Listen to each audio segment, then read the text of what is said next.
All right, I'm Cal Ripken. This is Bill Ripken. We're going to talk a little hitting today. A few drills, and we're going to use this tee, the Multitee here, to give you some suggestions on how you can improve your swing. I like the Multitee for the fact that you want to have a sensation of coming down on the ball, okay? It's really not going to be swinging down like you're chopping wood. It's going to be swinging down on it, which is going to be a level pass at it, which is going to produce backspin.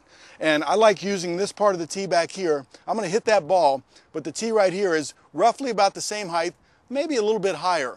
So I'm going to use that as a visual aid to remind myself to come down on the ball and try to create that backspin by swinging down on it. Yeah, level swing's better than anything else, and what this is going to do is protect against that uppercut. Because sometimes with the uppercut, excuse me, Junior, when the uppercut comes, if we hit the top of the ball, we're going to have this going on. And as Cal said, we want that backspin to leave the bat. That's what we get carry. So if we use an uppercut, we're going to hit this back tee.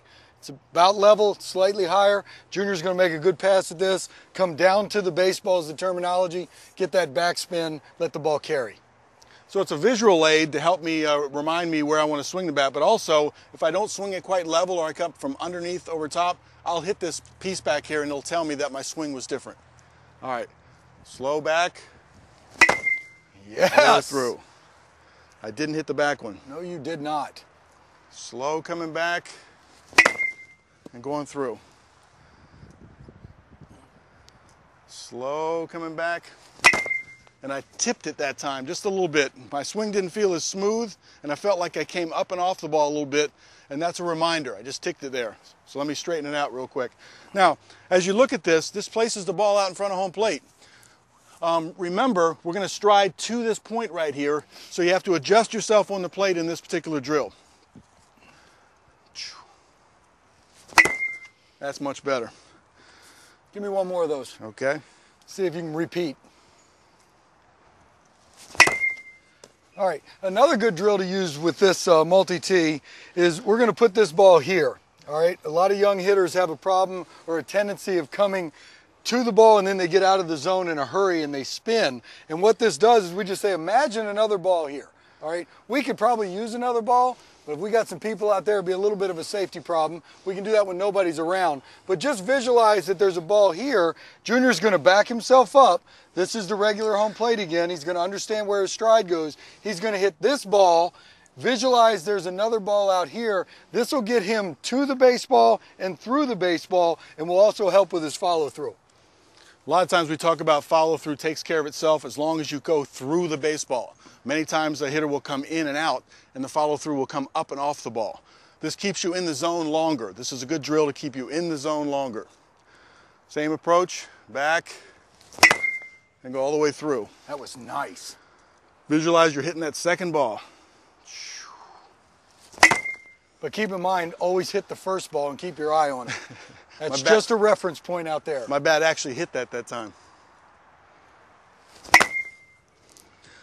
When you're hitting into a net, you're kind of confined at where you're going to place the ball on the tee to get your repetitions.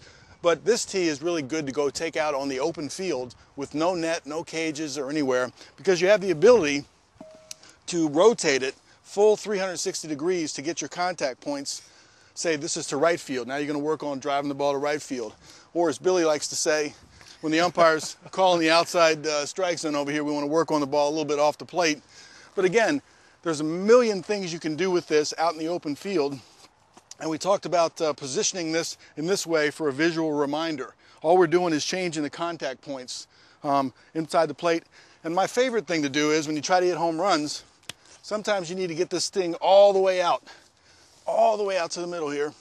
So the contact point is in front of home plate so that you really get full extension and you can drive the ball out of left field. So if I was trying to hit a home run, I'd put it in this position. So I love the fact that it has so much flexibility on being able to move around, and I like to use this out in the open field. Yeah, and a lot of people too, they talk about letting the ball get deep, and we talk about that too.